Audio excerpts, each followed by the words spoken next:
Okay, welcome to the regular meeting of the Ojai Parks and Rec Commission, Thursday, January 6, 2022, 6 p.m.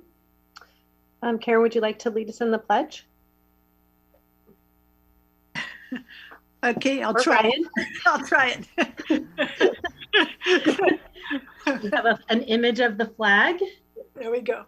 Okay. I pledge allegiance to the flag of the United States of America, indivisible, And to the republic for which it stands, under God, indivisible, with liberty and justice for all. Thank you. Thank you. Okay, welcome everybody. I don't have any public comments that were submitted on my end. Luis, do you have any? None on my end, and I'm not seeing any attendees either. If I may, Chair, I would like to just go ahead and do a quick roll call just for recording purposes. Sorry, I skipped right over that. That's okay. So we'll go ahead and begin with your chair, with yourself, Chair Taylor. Present.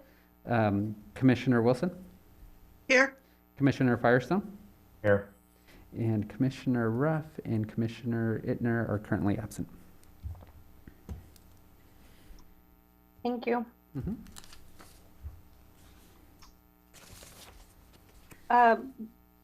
We'll go on to item number 4, police report. Okay. Luis, would you like to cover the details of the December 2021 report? Of course. So we'll go ahead and begin with the skate park. The skate park, there we had a total of 3 calls as noted there on the report, 2 service calls, and they did an extra patrol.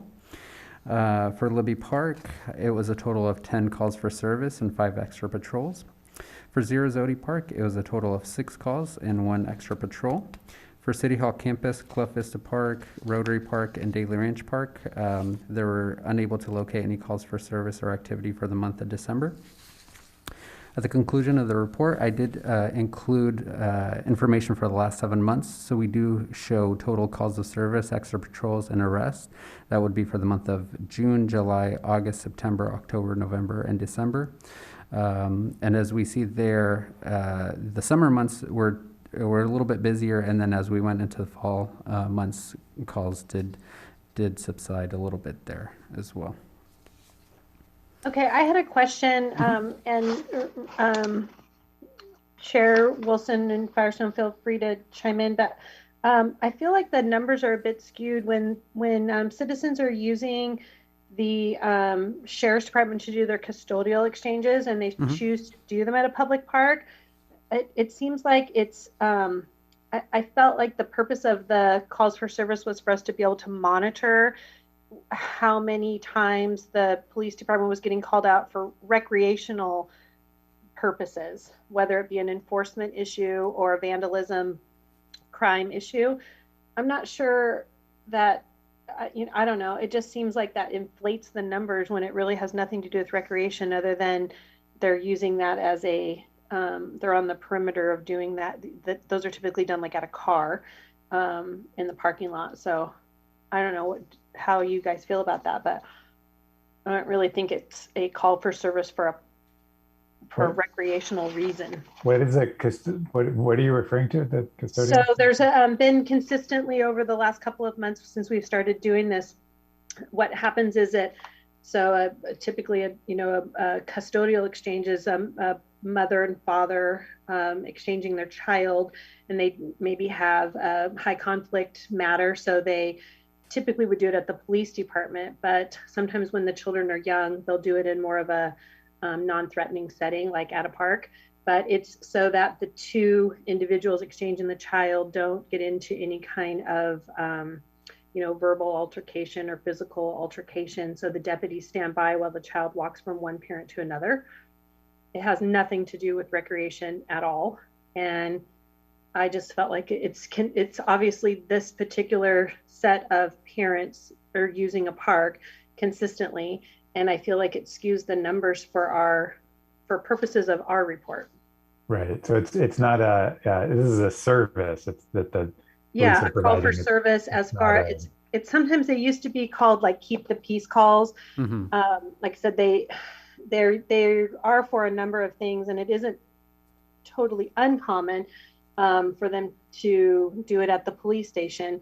But I don't know, I just felt like for the recreation report, it was my understanding that we wanted this report so that we could track how often the police are having to come to our city parks for, crime or enforcement of the rules, ordinance enforcement.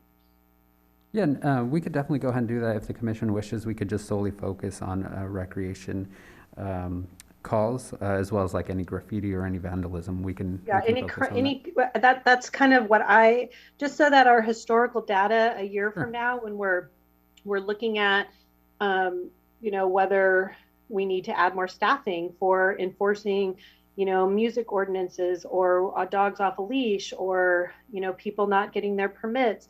I feel like those are topics that we cover. And then, of course, if there's vandalisms or crimes going on within the parks that are within our purview, I think that's appropriate. But I just don't see that a child custody exchange should be counted in our calls for service on our report. That's my opinion. I would just offer that I think it's a use of the parks, which kind of makes it I think of interest for the commission. In my mind, it's a little bit like the foot patrols, where they're there as a preventative thing. So even though the deputies are involved in an actual exchange of a child, they're still present in the park and give some visibility to law enforcement in the park. So, but I agree with you that it will skew the numbers of actual disturbances or crimes. So maybe we could call it something. So maybe we need another category, like I don't know. It just seems like in years to come, we're going to look back and be like, oh, wait, why were there so many calls for service in July in 2022 compared to 2020? What are we doing different?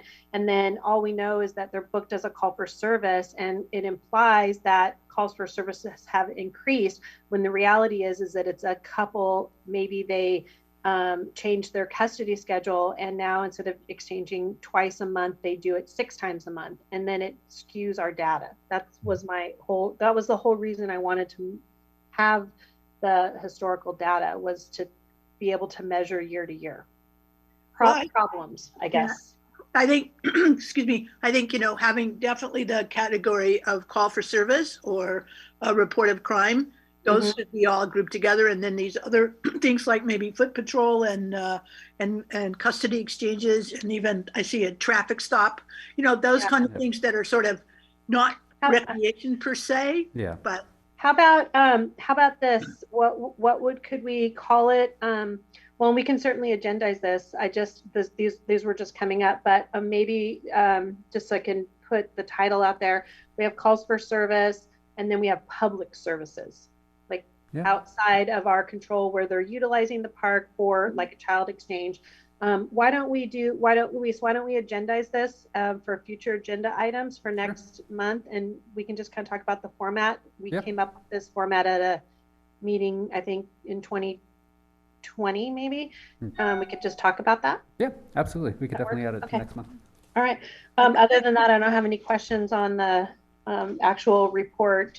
Do either of the, do you guys have any questions? Yeah, I have one question, just clarification, just so I understand. I noticed there are several entries there for child annoying or possible child annoying. What is that specifically referred to? That's a great question. I don't have the information right offhand. I could definitely go ahead and consult with the police department and report back at the next meeting. Yeah, I apologize. I don't have definitive information. That means that a child is reported, typically to their parents, that there was a suspicious person, and the parents reported to the police. But when they responded, there was no one there in the area. So they could have said some inappropriate, lewd comments to the child, or, just made them feel uncomfortable. Okay, it just seemed to appear a lot in Libby Park this month. So I just wondered if that was something that, the police are keeping a better eye on or something, or. Yeah, and based on the dates, it looks like it was probably the same. That's what I initially gathered from the report. It seemed like it was the same individual. And as mentioned, I can definitely go ahead and get more detailed information and report back at the next meeting. But again, just looking at the dates and the times, it seems like it was the same person over and over. Great. Thank you. Mm-hmm. Thank you. Welcome, Sage. Thanks for joining. Like, Okay. And our Public Works report. Absolutely. So for Public Works report, it is rather brief this time around. We'll go ahead and begin with the skate park. It was noted that Public Works crew repaired the lock in the restroom over at the skate park. Over at Rotary Park, gopher abatement continues with mechanical traps. At Zirizoti, the hot water heater was replaced, and it was reported that there was a leak in the men's restroom. Public Works went in and addressed that issue. In regards to vandalism, the skate park toilet paper dispenser was set on fire on December 6th. There's no major damage from that. It was minor, and Public Works was able to go in and remedy that issue. And then several trash cans were emptied throughout Libby Park. Again, in the month of December, Public Works went in and was able to go ahead and get that addressed. We haven't seen anything major in that regards as far as trash is being dumped out, but that's something that was noted in the report. Other than that, that's going to be pretty much it for the Public Works report for the month of December. Thank you. Mm-hmm. Let's see, moving on to our consent items. Has everybody had an opportunity to review the December 2nd, 2021 meeting minutes? They were included in the packet. Yes. Yes. Any discussion or edits? Can I get a motion? I'll move to approve the minutes as posted. I'll second. Thank you. And Louise, can you call the roll? Of course. Commissioner Firestone, Yes. Commissioner Wilson, Yes. Vice Chair Ittner, can you hear me? There you No. go. yes, Now we can. yes. Sorry. Thanks. And just for clarity, was that a yes? Yes. Okay. Yes. And Chair Taylor, Yes. motion passes. Okay. Presentations, actions, and discussion items. Our favorite topic, election of officers. Recommendation is that the commission nominate and elect officers, chair and vice chair. I would love to nominate Susie for one more term. How appropriate that we're on a Zoom and it has a live video. Okay, thank you. I'm happy to accept the nomination. And do we have a nomination for vice chair? Or any volunteers for vice chair? I'm fine to stay on. If someone else would like to, that's also fine. I'll nominate Sage as vice chair. Okay. Okay. Refresh my memory on that process. Is this a roll call vote? Is it an acceptance vote? Yes, so it would be a roll call vote. So we need a motion on the floor to accept the nominations as presented for chair and vice chair, and then we can go ahead and do the roll call. I'll make that motion. Okay, thanks. Don't jump on that. Thanks. Do I have a second?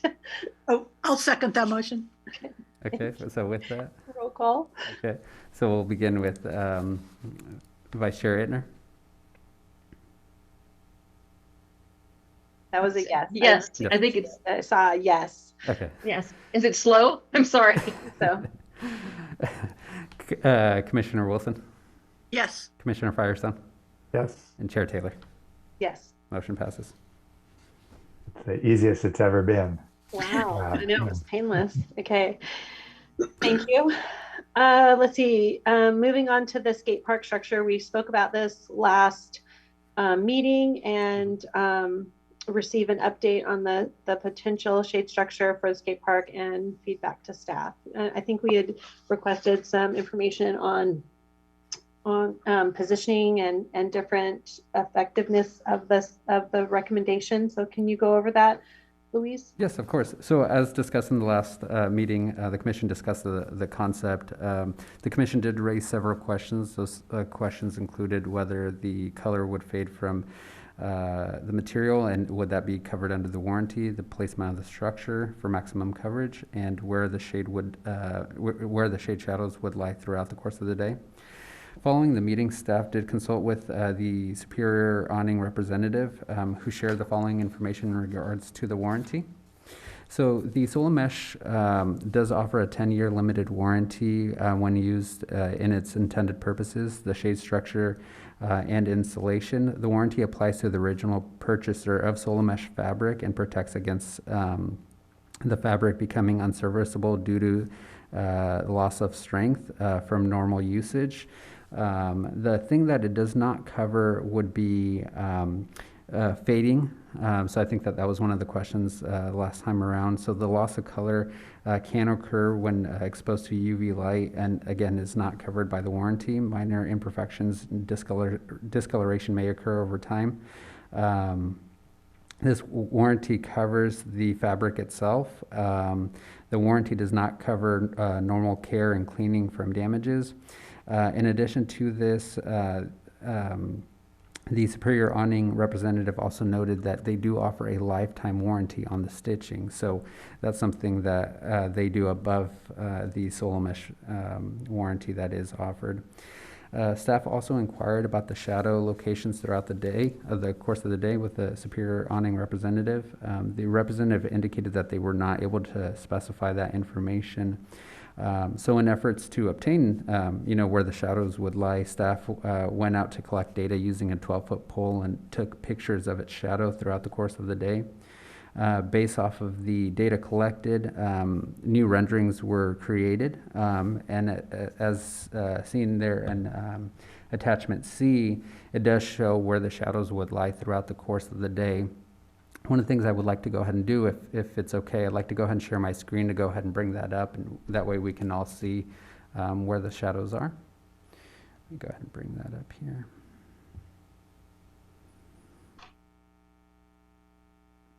And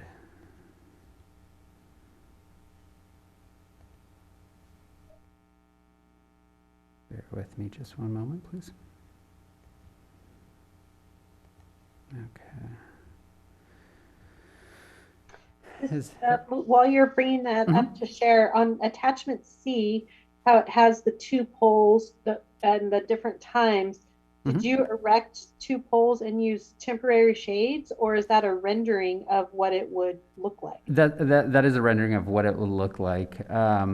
Page 2 of, in attachment C, page 2 of 2, we see an aerial view of where the structure is going to be, and then we show a picture of the pole that we used.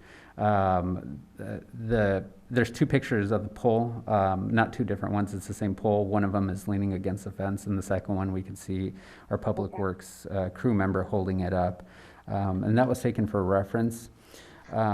And as mentioned, in regards to the placement of the shade structure itself, so as we see here in the aerial view, it would be right at the entrance of the skate park.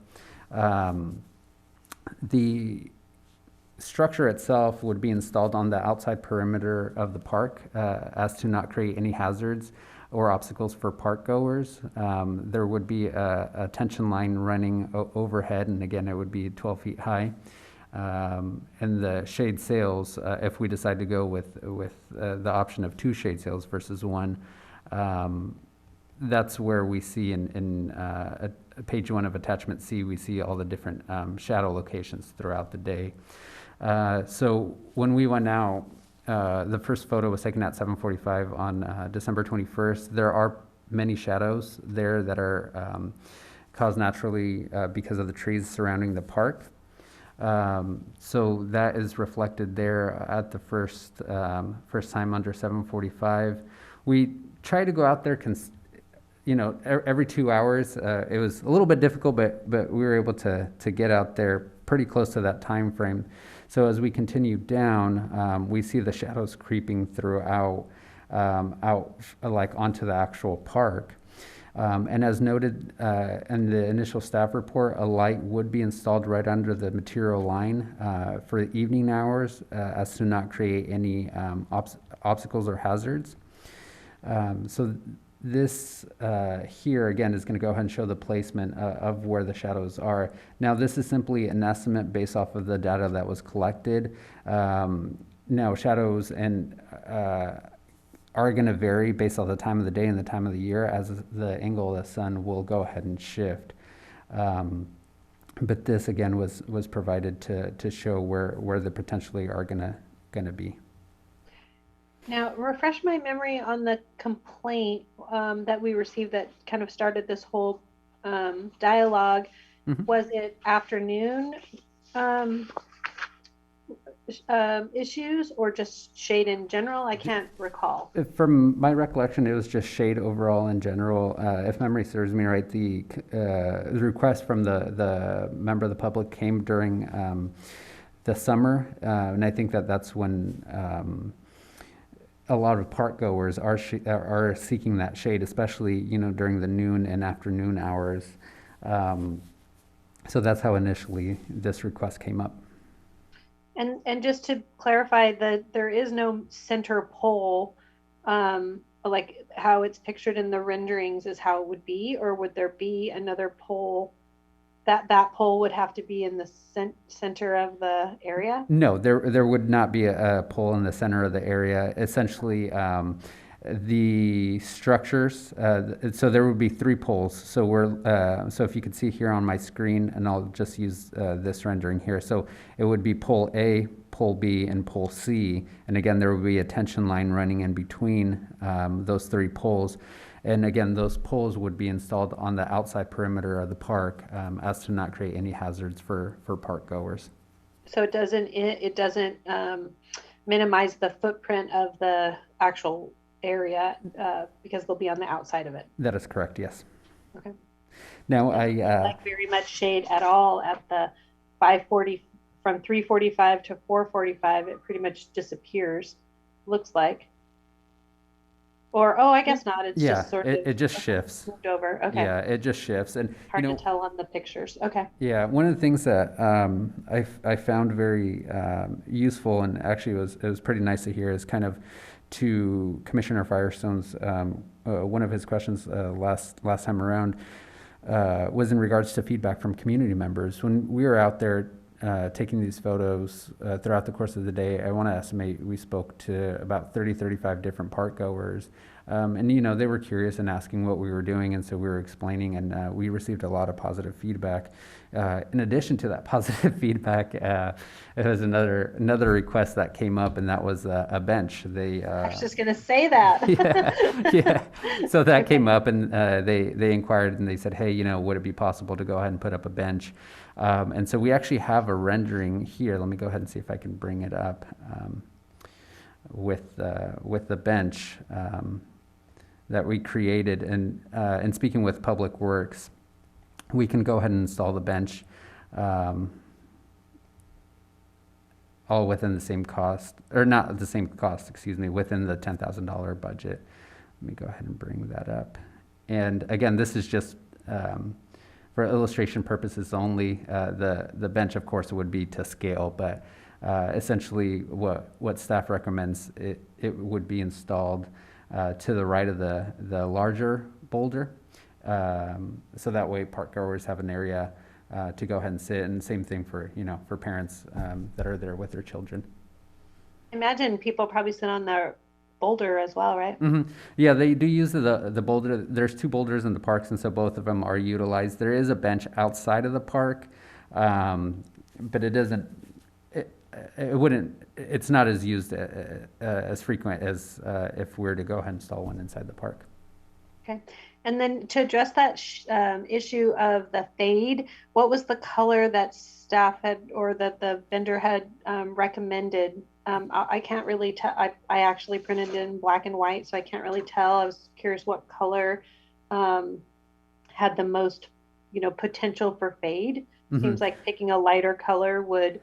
That Yes, that is correct. So one of the things that we learned when speaking with the representative is that the darker colors, they do tend to fade a little bit faster than the lighter colors. Initially, staff recommended to go with forest green to blend in with its surroundings, but there are an array of different colors that we can go with. If the commission wishes, I can go ahead and bring those up again. Let me go ahead and switch over. So isn't there some type of city color scheme that we would maybe want to adhere to? I know it seems like natural is kind of a Correct. Yeah, and that's one of the reasons kind of why. almost how the rendering is Yeah, and it's a little hard to see. I wish that we could. The representative he shared with me an actual palette and that has all the actual colors, small samples of all the colors, and it is a little bit challenging to see here, virtually. But as we can see, they have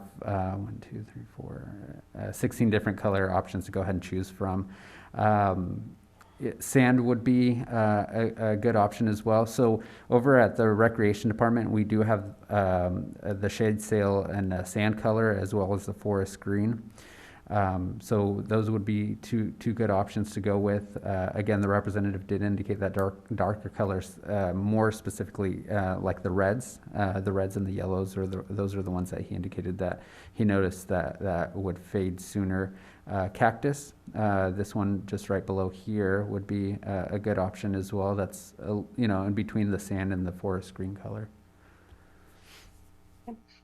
And what is staff looking for from the commission? Are they wanting to move forward to support on that, or? Yeah, so should the commission wish to go ahead and move forward with what has been presented, the following steps would be to continue to seek approval from USD for installation in the future. And speaking with OUSD representatives, they did indicate that if this was an option, if the commission wished to go ahead and move forward, they can go ahead and potentially put it at their January 12th meeting for the board's consideration. Discussion on that? I have a question, comment about the shade throughout the day. Thank you for what staff did on the winter solstice, which the sun path looks a lot different than the summertime when this is mostly an issue. Was there any thought, because I guess you guys did the renders, so it looks like, any thought you could adjust those to kind of, I'm sorry. more of a summer sun path? I'm sorry, you cut out a little bit. Would you mind repeating that, please? Yeah, so this work on the path of the shade was done on the winter solstice, short day of the year, right? But the time of concern is the summer, primarily when there's a much kind of different path that the sun is going around throughout the course of the day. Was there any thought put into kind of how you could model that summer? Yes, that's something that was taken into consideration. However, it's a little hard to put that into the rendering without actually having the data as we went out to collect. I wanted to be as honest, transparent as possible, and to be able to gauge of where it would be during the summertime without actually going out there and taking pictures of the shadows would be a little bit difficult to go ahead and do, and I didn't want to provide inaccurate information in that sense. Mm-hmm. Ryan, are you feeling it would make that big of a, you're thinking placement wise, to maybe defer it a few months into the year to see if the positioning needs to be adjusted? I mean, I think it can be done on the computer. Okay. Maybe, I don't know, maybe we don't have the expertise else. I know I don't could have that help. I expertise don't know to what it looks like. anticipate that. But I just know, like I just think about Libby Park and those shade sails and how ineffective they are when it's really hot in the summer. And I just, it's a concern that, if we're putting down shade sails, we want them to be in an effective placement. Kind of a waste of effort and money if it's not effective. You're kind of defeats the purpose. Yeah, right. Can you guys hear me at all or no? It seems quieter than normal. Okay, I'm not sure what to do about it, but I'm trying. Okay. Apologies, I'll speak up. We don't have that much flexibility about how far we can move it, do we, anyway, because we're using the exterior walls as the structure to the shade structure? That is correct. And then we can only go so far out to the span that we can span without a middle pole. So those seem to be two of our variables, right? And the middle pole definitely seems like that is a no, hard no on that, right? Because they come up out of the park right into that space. So then I'm wondering how much adjustment is there even available for us to do based on it needs to be in that corner, it needs to be able to span with either one or two and tension. How much can we adjust anyway? So I guess that's my question. Yeah, and if I may, just looking at the aerial view and, being at the park and trying to gauge where the best placement, of the structure would be, it's really going to be, right at the beginning of the park. Here's an aerial view, and I apologize, it's not much better, but there's really not too much. There aren't many other locations that we could effectively put the shade structure where it would give as much shade as this potential structure would, based off of its current placement. There's not too many other places where park goers could go ahead and sit, as we see here through. I think that's really the only location for a large shade structure. Yeah. I mean, you might be able to do one back by the corner of the bowl, a smaller one there, just for people using the bowl. But that front part, I think, is the only place to put it. I guess the question is, and it sounds like the structure we're using is our existing fence. So it might be a whole different deal to go beyond that, and it wouldn't be it might not be property where it can use anyway. So I think whatever we can do within the constraints, that's the best, the best design we can come up with within that. I have a question about this 2 sails versus 1 sail. What is the distinct advantage to the double sails? Because it just means that there's a line down it without, where there's light coming through. So it's just a little less shade, and it depends on where your bench is, if it affects it or not. But what's the advantage? Sure. One of the advantages is if for any reason one of the sails were to rip or be damaged, then it would be a less cost to go ahead and replace that smaller sail versus the larger sail.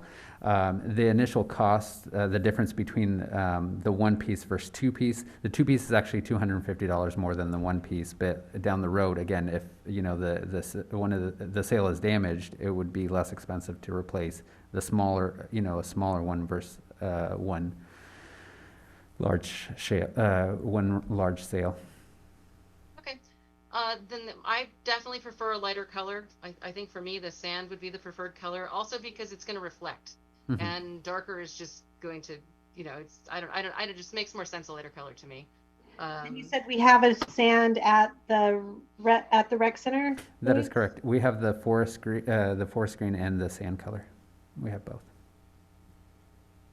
And then as far as the bench, it would seem like it would be good to put those against the fence to farther out where they're going to where you're going to have seating during the late in the day.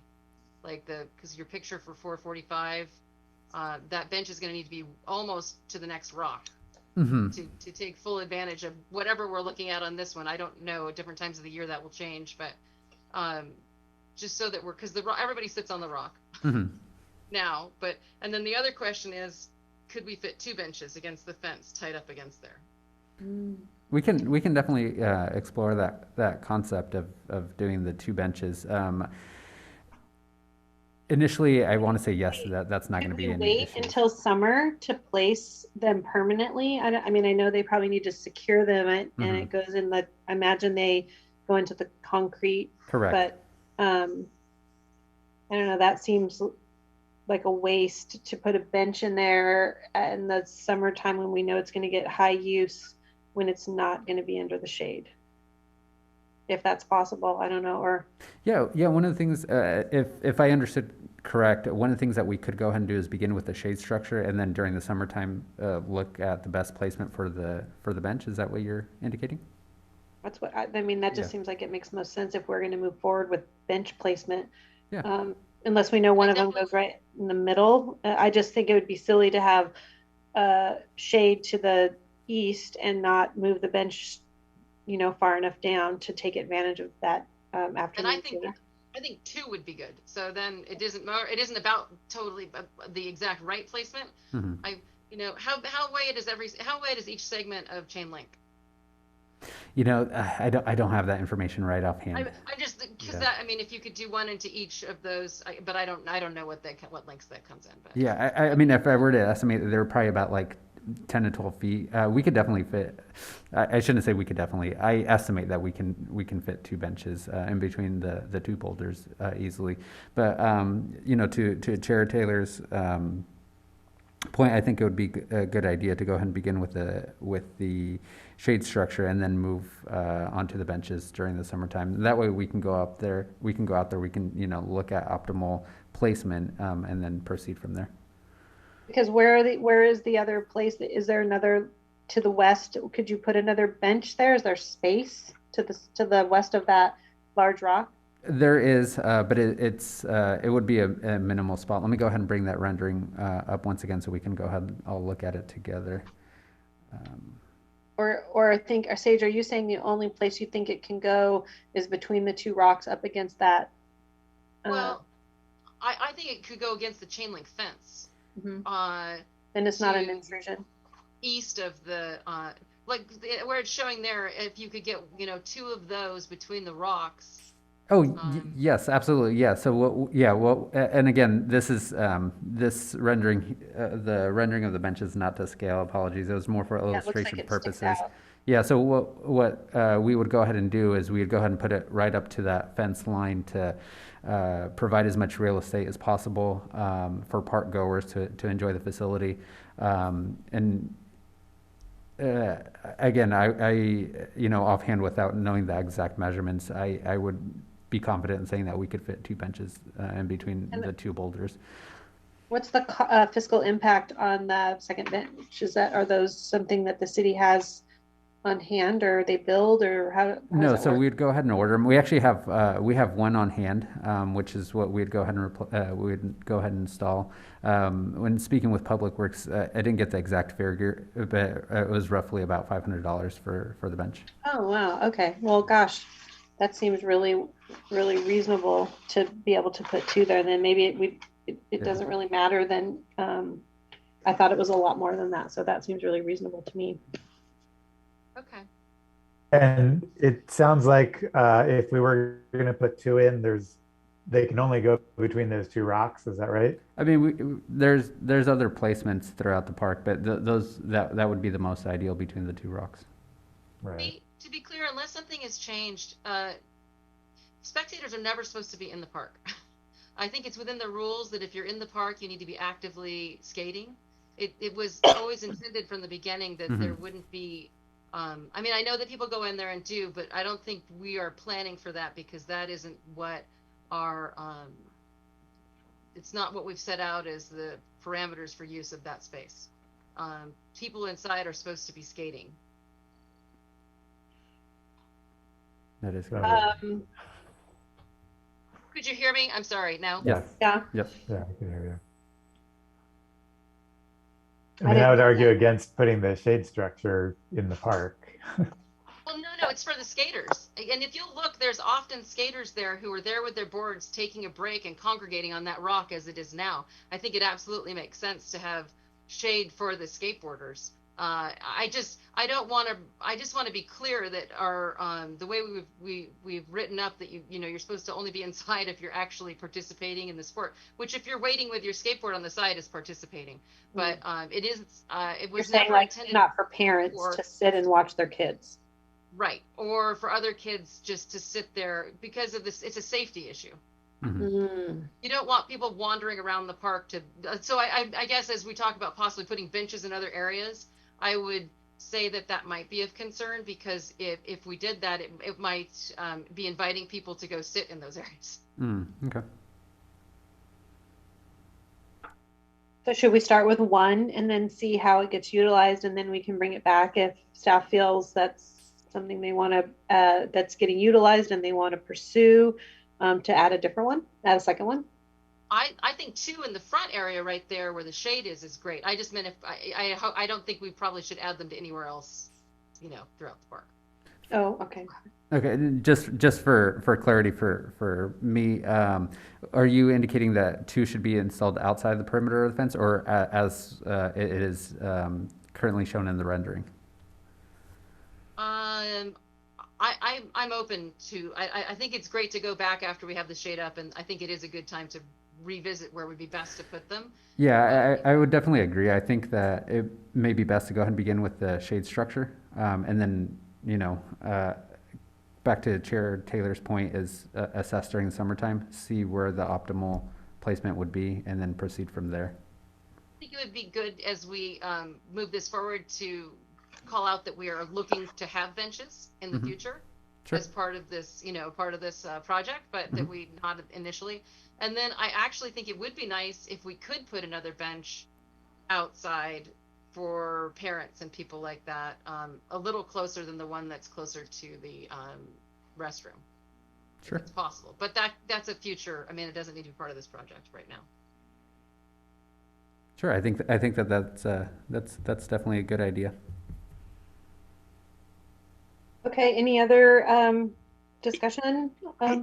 Yeah, I'd just like to offer, there is a way. I'm no math whiz whatsoever, but I just found mapping the sun on your site, and it gives a set of calculations that can be used based on the actual site and the height of the sail, so that you could get a sense of where the shadow would actually. What was the website again? I'm sorry. What? It's actually, this is the first one I found that looks specific. There may be something better. This one is called it's milkwood.net Design Basics Mapping the Sun on Your Site. It's for a permaculture. It's a permaculture site, so it's for planting, but it has a formula for figuring out. I mean, going out and observing is their first recommendation, but you can also, there's calculations. So I'm just wondering, and now looking down, they said there's an app on your smartphone. So there's some apps. So maybe we could check those out, because I share Ryan's concern about putting up a shade structure that's not going to provide shade in this, given that we have that limited space. And I mean, I appreciate that that's the space where you could put a structure, but I think it would be at least worth trying out this process to see, so we get a better idea of just how much shade or where the shade's going to be. And it would also obviously be useful for figuring out where to place the benches as well. But so you don't necessarily have to have the expertise. Looks like there's some already available. I hate to say it, but it sounds like staff has some more legwork to do on this. Yeah, no, that's absolutely fine. We're happy to go ahead and do that. Thank you for sharing that website. I did some search online, but wasn't able to go ahead and find anything of that nature. But it's good to know that there is something out there. So we can definitely go ahead and explore more. I'll go ahead and note to OUSC to go ahead and hold off on placing it on their agenda, and then we can bring this back. And table it for next, for February. Yep. Great. Okay. And Louise, I'll offer to help Okay. with that process Okay. if you need help kind of figuring something Yeah. out. Well, I think that this this week and next, or next week, because tomorrow's already Friday, but it would be optimal. I mean, we have great sunshine right now, so it'd be good to go out there. I think that Chair Firestone's really onto something, though. We are in the coolest part of our season, even with the sun, and it is completely different in the summer as far as the angles that and it. I just know it's different. I don't know what different looks like from my memory, but I think it's fair to research it. Sure.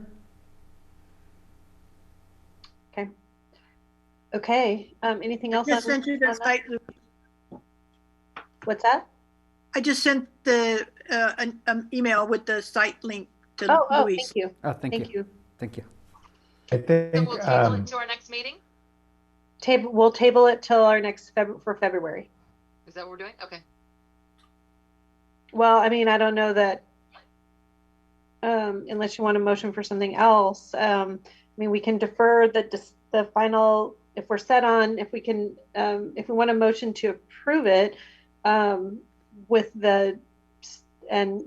airing to staff where placement goes based on their research, but normally they want something a little bit more specific. If I may, I think it would be best to go ahead and table it. I just, I wouldn't want to proceed and having OUSD approve and then come back and change. I think, tabling, bringing it back, all being in agreement, and then moving forward with that presentation.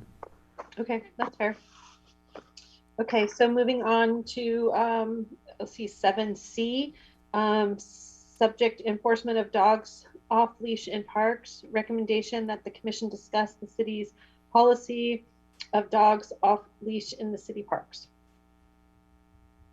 We had some complaints, or what is driving the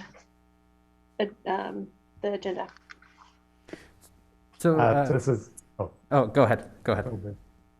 Yeah, so I had requested that this be put on the agenda, and it's not so much about the city policy. I think we have a policy about dogs can't be off leash in city parks, but it's primarily Daly Park, which is basically a dog park, if we're being honest. Pretty much whenever you go there, there are multiple dogs off leash running around, and I think for the most part, it's kind of self-policed pretty well. Like, you don't see dogs going crazy, attacking people, running into the street, fighting. But I have been there and seen kids in particular uncomfortable with dogs kind of running up to them. I've seen picnickers being approached by dogs trying to nose into their food. And I've seen dogs pooping in the grass when their owners aren't kind of going after them and picking that up. And so I mean, I don't know what the solution is, but I think at a minimum, I would like to encourage, the community, if people are uncomfortable with this, to speak up. If no one's uncomfortable with this, then I think, mum's the word. We just kind of don't enforce anything. But if people are uncomfortable, I mean, it is their park, and they should, feel entitled to speak What up. is our signage? It's been every time I've gone up there, it's been maybe during times of low use, so I haven't noticed the same thing. But what is our signage like there? Is it one of those like outdated wooden signs, or have we upgraded it? What is? So we do have signage out in all of our parks. The signage does, not exact verbiage, but pretty much it indicates, please pick up after your dogs, and dogs must be on leashes. And the signage is located on all the doggy dropping stations, for the bag stations. So we definitely. How many of those do we have? We have about 32, if memory serves me right, throughout all of our city parks. No, but how many at Daly? We have one that I can recall right offhand. There is one out there. Okay. It may be, if the commission wishes, we can explore a possibility of installing a second. I think too. I don't think it is. I mean, Daly Park, yes, absolutely. I think I agree with what Ryan has said, but I think Sarzodi also has similar issues at different times, and I've been there, and I've been there when various different managers have gone out and had to talk to people about dogs off lead during activities.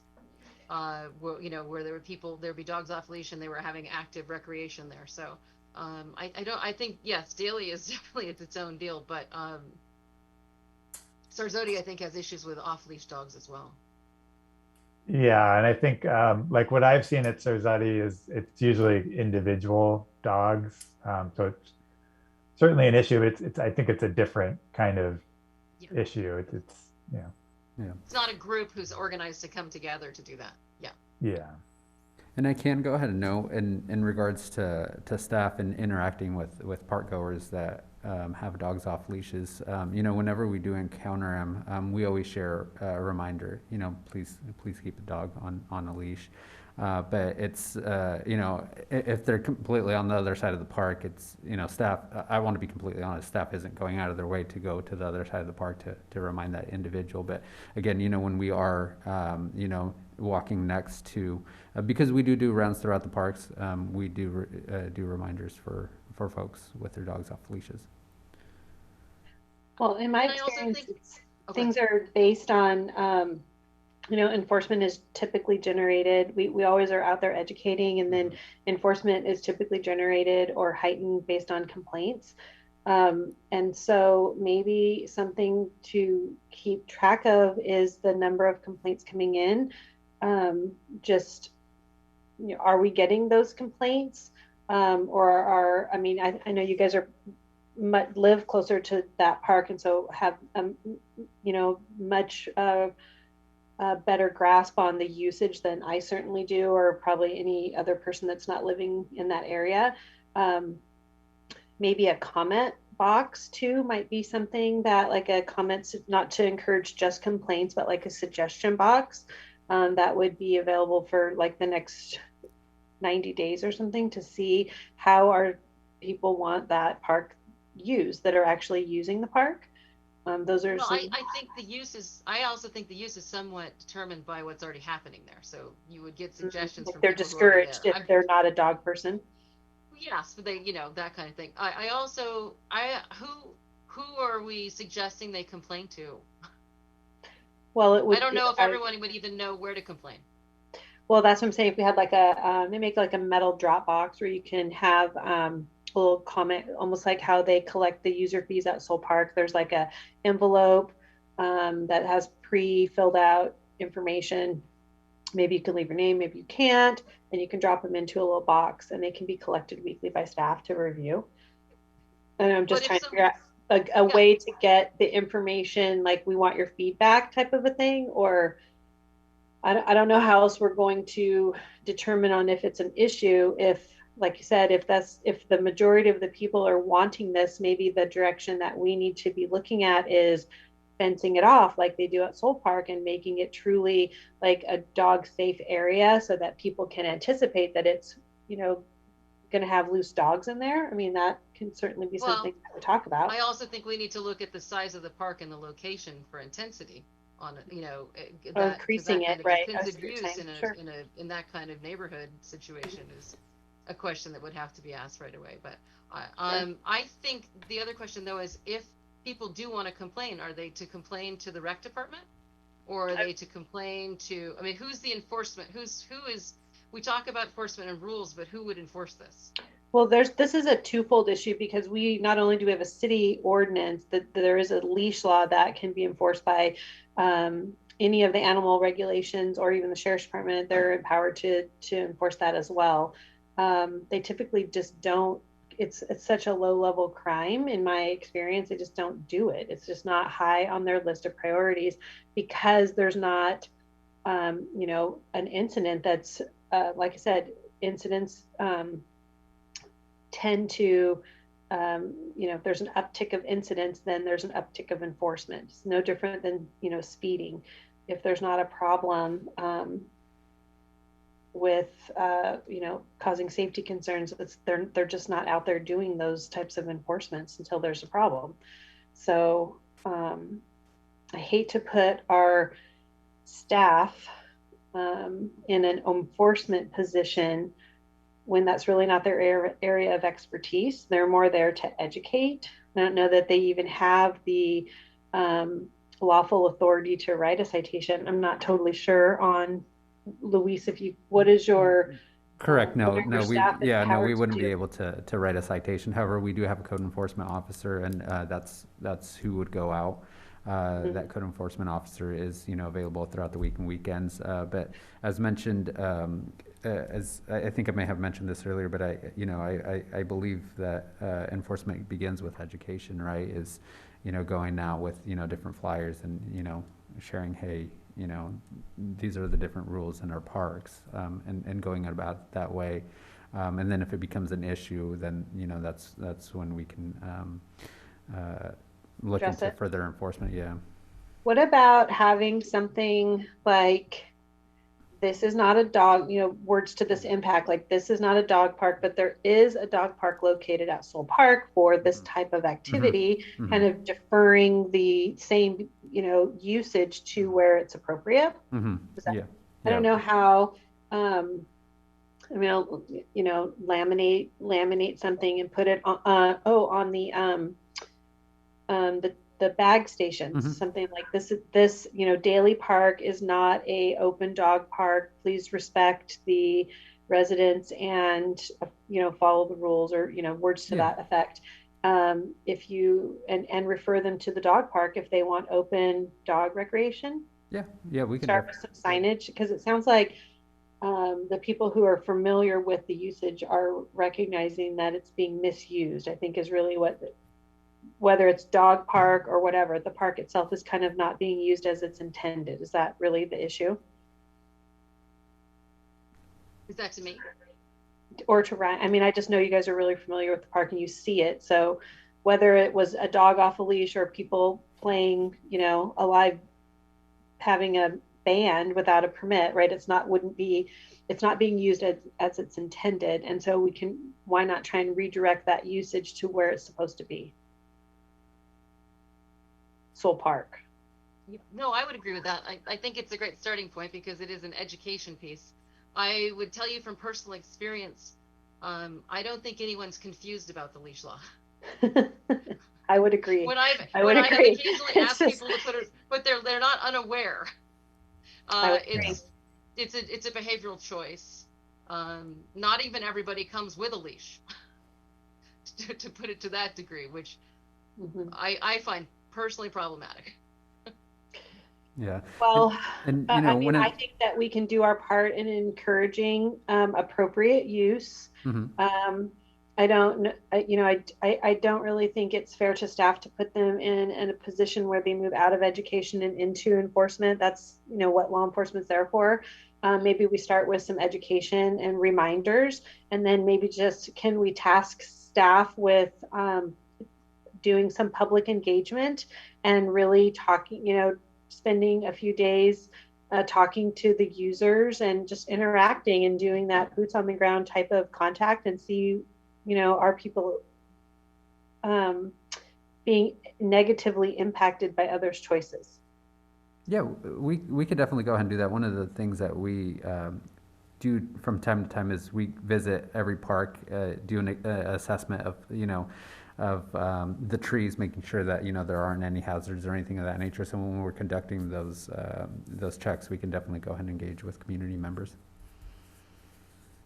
And I know I have a thing to kind of put out there. When we do our day at Sarasota, that I hope to have come back, and we do remember we did the surveys.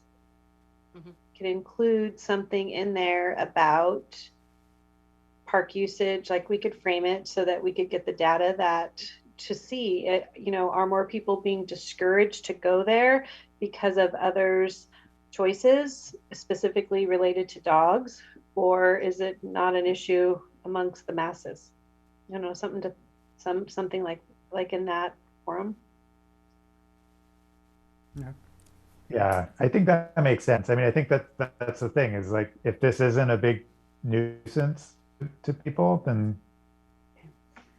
we don't do much, right?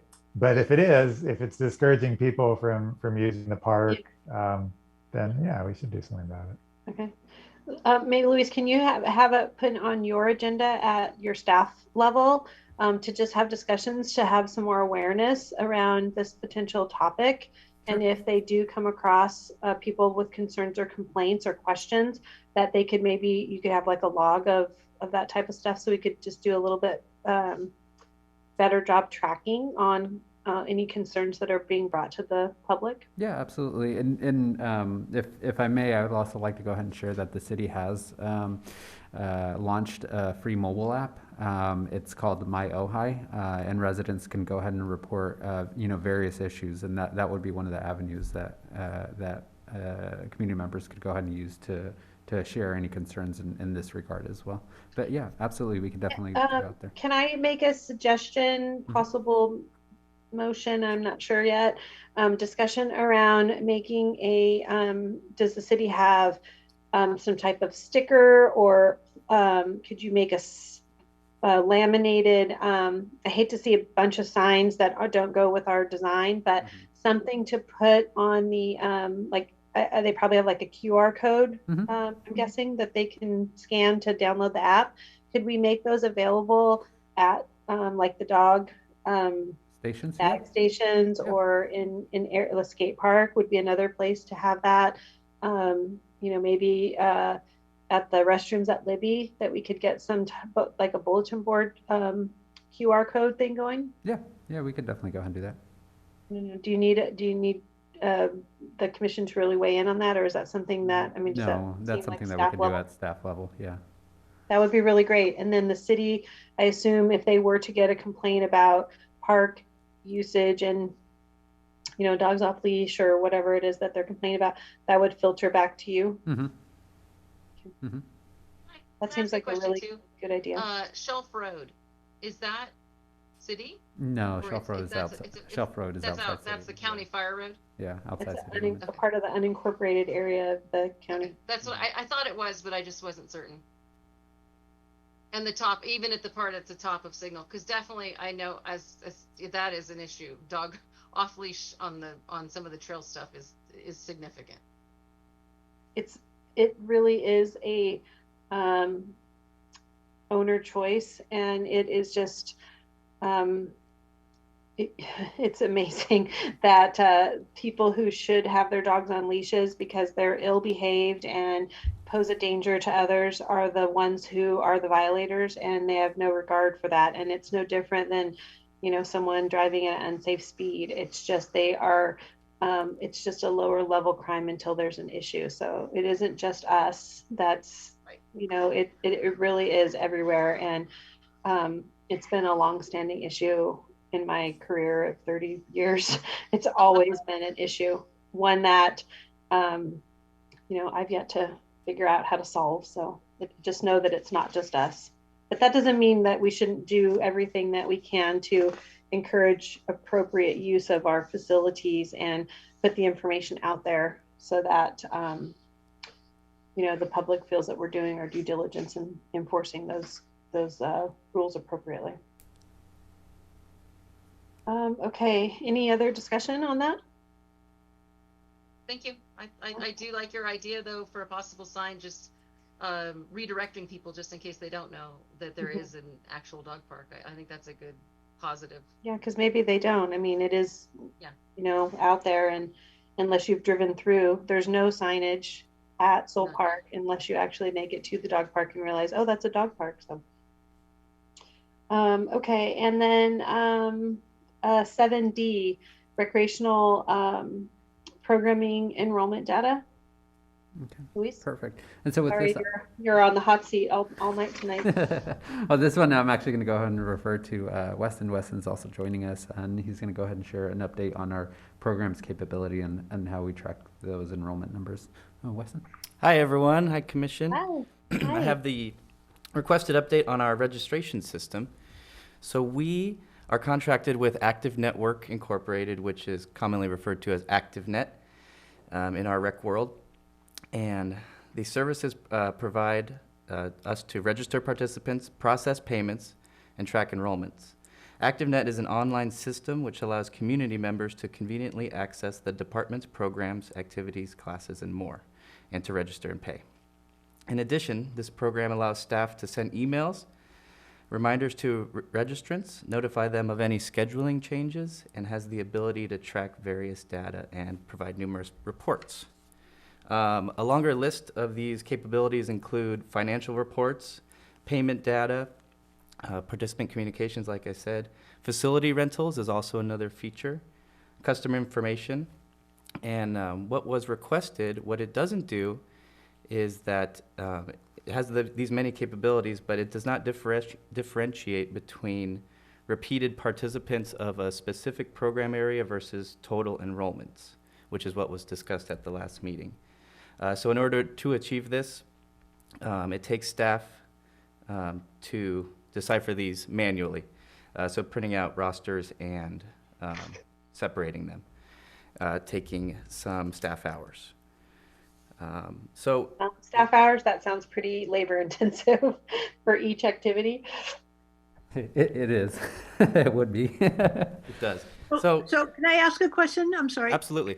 So you can't, so there's no way that you can get an alphabetical list of all the registrants and remove duplicates or count up their number of enrollments? So it is entirely possible. It just takes it doing it specifically. Now let me clarify one point towards the end is that we have said, let me define it as the specific program area. Now our numbers were showing duplicates in something, for example, as gymnastics. So if we said a total number of gymnastics participants, that did include some repeats. So those numbers were higher than the actual amount. Now, even though those numbers were considered inaccurate, I'm flopping around here. Sorry. I think. Sorry, Weston, if I may. I think what Weston's trying to say is, we'll take our winter camp numbers. We just held gymnastic winter camps here these past 2 weeks, and I think what Weston's trying to go ahead and say is, if we had somebody enroll in week 1 and week 2, they would be counted as 2 different participants rather than 1 participant. So that could potentially, it could be seen as an inflation of numbers. And as Weston indicated earlier, we could definitely go back and we could manually identify, okay, I'm just throwing a random name out here. Ashley participated in week 1 and she also participated in week 2. So when we're counting total enrollments for that, the program for those 2 weeks, rather than having 2 participants, it would just be the one there. But in any regards, Ashley is paying for both of those weeks. That's why the system is counting her as 2 versus the 1. Right. I think that's an accurate reflection, though. If the participants are unnamed, it's each week is its own program in this particular case. So if you have 1 camper and it's the same camper for week 2, that's still 2 participants that we're serving in the community. I think that Ryan's question more was about, like, if we said we had 500 participants for gymnastics throughout the season, and 250 of those were the same person paying each time, that is a skewed number because they're doing it by like drop-in versus 1 participant is taking the same number of classes throughout the season but being counted as 1 participant versus 25 participants because they paid as they went. That's correct. Accurate? And it's a great awareness by the commission, but it only refers to those specific areas like gymnastics and camps. That's the only area where it would count. Where you have like a drop-in type of, so that doesn't seem, if those are the only, so it sounds like the camp issue isn't really an issue because each camp is its own week, but really gymnastics where we allow drop-ins is something where we would be able to go back and look at, like Commissioner Wilson was suggesting, maybe do an alphabetical list and omit the duplicate entries to say, at the end of the year, we have served 99 children or 212 participants, just so that we can have an idea of what the actual number of kids are that participate in that program, regardless of how many times they participated. Yeah, we could definitely go ahead and do that. Just as noted by Weston earlier, it would just have to be manually done. Again, unfortunately, the ActiveNet system at this particular time doesn't have the capability of deciphering it, so we'd have to go ahead and print out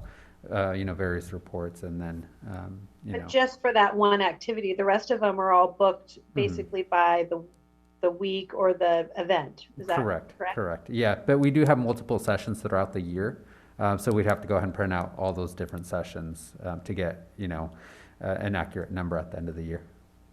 So I want to make sure that we're all clear about what we're talking about, and I'm understanding that this seems to be a labor-intensive thing, which is a little surprising to me given that system that you're using. But what I think we were asking about before is looking at the number of unique participants, so the number of people served, and then another number which you guys report all the time, and it's accurate because it's the number of enrollments.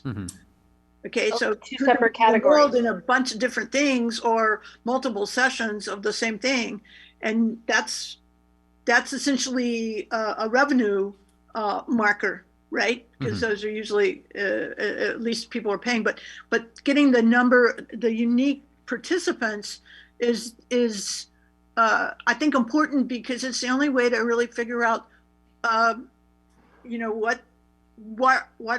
is the number of people that are being served by these programs, and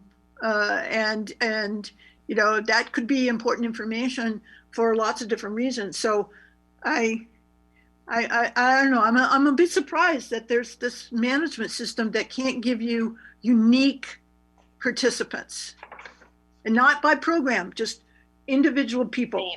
You know what I mean? Just individual. So 10 people came through, or 120 people came through all the recreation programs this year. It resulted in 500 enrollments. I think that's what we were talking about before. Right. And Luis did reach out to ActiveNet support, and they do not offer that specifically. But as the view of the recreation staff, it is a good issue to have, if someone is signing up for multiple classes, to have to figure that out. It is a good issue to have. If I could speak up, I was the one who was kind of promoting this investigation, and it really stems from when we look at the slides we put together for our annual meeting with the council, and we show this participation number. There's you can't make any sense of it. It's just a number. It was 1,000. It's 900. It's 1,200. What does that mean? And so I was really asking for more granularity, and more consistency in how things are counted. So, for example, maybe we should just have a separate count of how many sessions of camp did people attend, right? And unique or not, I don't know what the right number is, but I would think it's just how sessions were attended, right? How many were attended? How many students per week in gymnastics, person hours per week of gymnastics, or something like that. And then we could think about some way to roll this all up. If we really want one number that summarizes how much activity there was in the rec department in the year, we could think about, well, how do you compare a week's worth of camp participation to a drop-in soccer player or something like that. But that's kind of a next level question. So that's where I was coming from. Actually, if I could offer, the number you're talking about there, Ryan, would the more realistic and useful number there would actually be the number of staff hours. That would be one way to do it in terms of the actual classes and programming. But I think, it is enrollment, it's participants, it's enrollment, and then it's hours of programming. Those are the three main numbers that have any relevance to understanding the reach and the breadth and the effectiveness of and of course any revenue would be the fourth number. But those are the four useful numbers. I think that we would want to try to get to at some point. And then these charts for the joint meeting would make sense. We could talk about some very specific things and look at improvements or changes over time. Yeah, I think one challenge there is that a lot of we use contractors a lot. So it's not necessarily staff hours. I mean, maybe hours of programming that are available. That'd be a good metric, regardless of how many people sign up for them. But I think too, knowing how many people did specialty camps would be good to know, right? Because if you saw that from year to year, maybe you'd say why are less people doing specialty camps? Or, wow, we're doing really good in camps, things like that, looking kind of program area by program area. If there's an interest in useful information. I mean, if it's not useful, if it's just we're going to do the best we can and we have to show a number every year to city council, then I think we're okay as is. But if it would be useful, Right. Yeah. And taking regular inventory is always useful. And I think we were a little excited to maybe show some larger numbers. But now that we know how to give a different perspective and maybe break those up for the commission and whoever we present them to in different ways is great to do. I think that what I'm hearing, though, one of the things that is possible is that we know which programs are drop-in, right? Mm-hmm. We know that day camp, when we have day camp, is drop-in. It's never going to fit into the model of week by week, because I'm not concerned that the same person gets represented in 2 weeks of full camp, because that makes absolutely good sense, because they came to both of those, and that's still a meaningful number. But if we could just learn how to very, very focused in what we pull out and have drop-in category and the non-drop-in, I think we could do that. Sounds doable to me, even with some staff time, because you've got to be able to extract this data into from your database. You've got to be able to pull it out into a spreadsheet. Maybe it's not possible, but it seems hard to believe that you can't grab your data out somehow. And so if you can query your database and pull out what you know to be different from everything else, then we would have, I think, reasonable numbers that would help us to look at participation. For me, what was really muddying those waters is we had everything mushed together that was a week camp, and then all of these people who came individually for drop-in soccer, for drop-in Frisbee, for drop-in gymnastics, which made that whole number not useful. So if we could just come up with, here are the things that do drop-in, we need to pull just that piece out of the database and mess just with that. Mm-hmm. It would take some staff time, but not nearly as much as trying to differentiate at those other levels. And it just might be a starting point, because I think that would be a useful number. Yeah, and to that point in drop-in numbers, I can't speak to my predecessors and what exactly it was, exactly what was reported, but I know for these last numbers, we didn't report any drop-ins because we didn't have any drop-in programs to go ahead and offer. It was until recently when we started doing the drop-in soccer, drop-in basketball, drop-in ultimate Frisbee. But yeah, we can, I think, based off of the information that has been received tonight, one of the things that staff can go ahead and do is go back to the drawing board, rephrase the questions to ActiveNet customer support, and see exactly its true capabilities. I'm going to be 100% honest. I have limited experience with ActiveNet. But my colleagues, our staff members at the rec have much more experience than I do. So I think if it's okay with the commission, again, just with the information that's received and what the commission has asked, I think it's just, for staff going back to the drawing board, consulting with ActiveNet customer support and seeing what would be the most viable way to go ahead and pull the data that the commission is looking for. And I think that it would be good to differentiate the paid participants versus the actual participants. I think if I understand correctly, that's something that the commission is looking for, right? Yes. Yep. Yeah.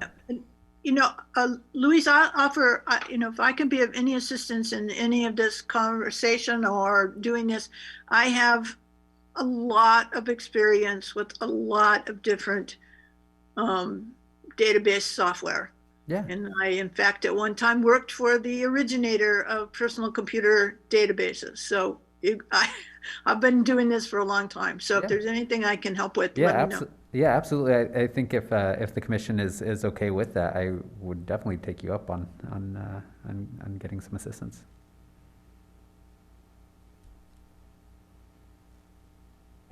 Great. Sounds Thank good. you. Do you want to table this for future, not necessarily February, but maybe like in March or April as we approach We could definitely go ahead and do that. The only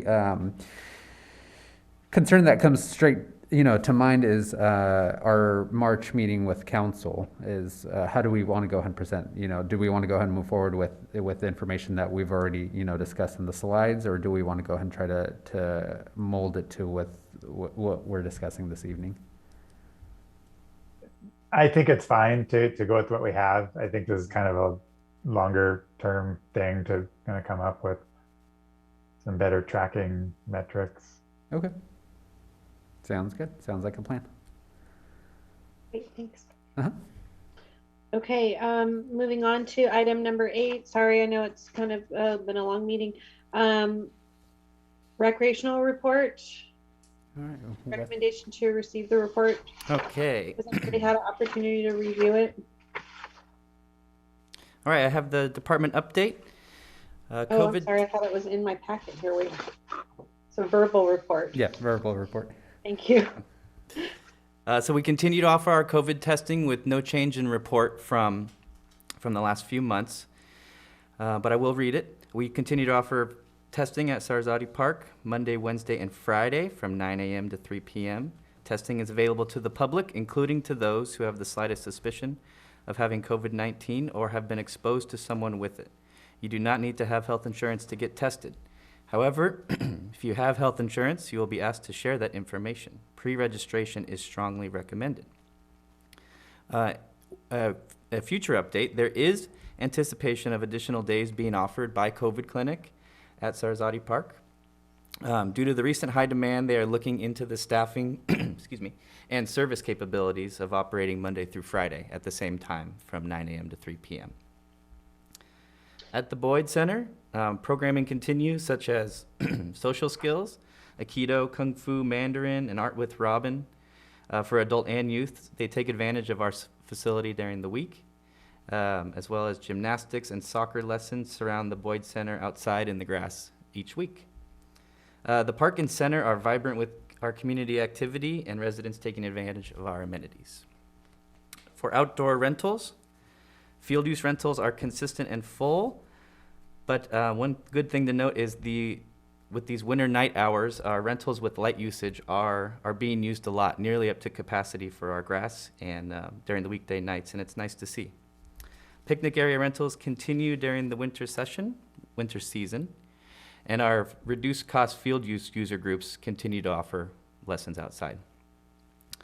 For programming, the youth basketball programming will be running outdoors as an 8-week clinic starting this Saturday, and we have a lot of participants. The program has been tailored to run outdoors with distance fun for the kids, taking place outside at Matilaha Middle School, which we are excited about. Our adult drop-in activities now include basketball, soccer, and ultimate Frisbee running weekly.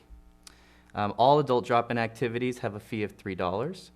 And soccer runs Mondays from 6:30 to 8 p.m. And on Tuesday nights, we have both basketball from 6 to 8 and ultimate Frisbee from 7:30 to 9:30 under the lights. We successfully offered winter day camps for the kids. One was the dance camp with our partnership with Starlight Dance Academy, and the other with our Recreation Department, Ojai Valley Gymnastics staff. Besides our current offerings, we are always looking ahead for our recreational programming, and some new program offerings that we want to get going in winter and spring include yoga for kids and an online class called Fundamentals of Finance, and this new online class will be offered to teens and young adults for help with finance. It's a pretty cool offering.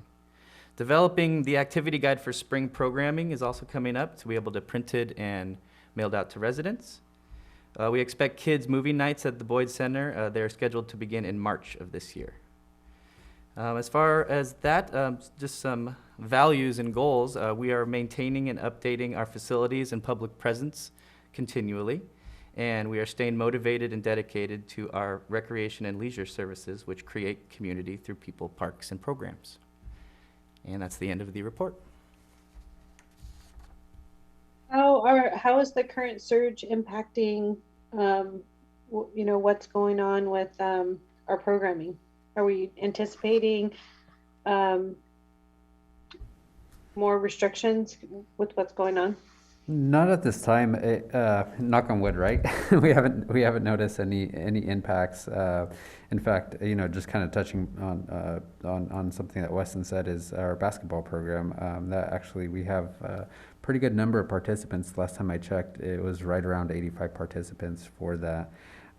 So no anticipated impacts or other restrictions that that are in current place as of right now.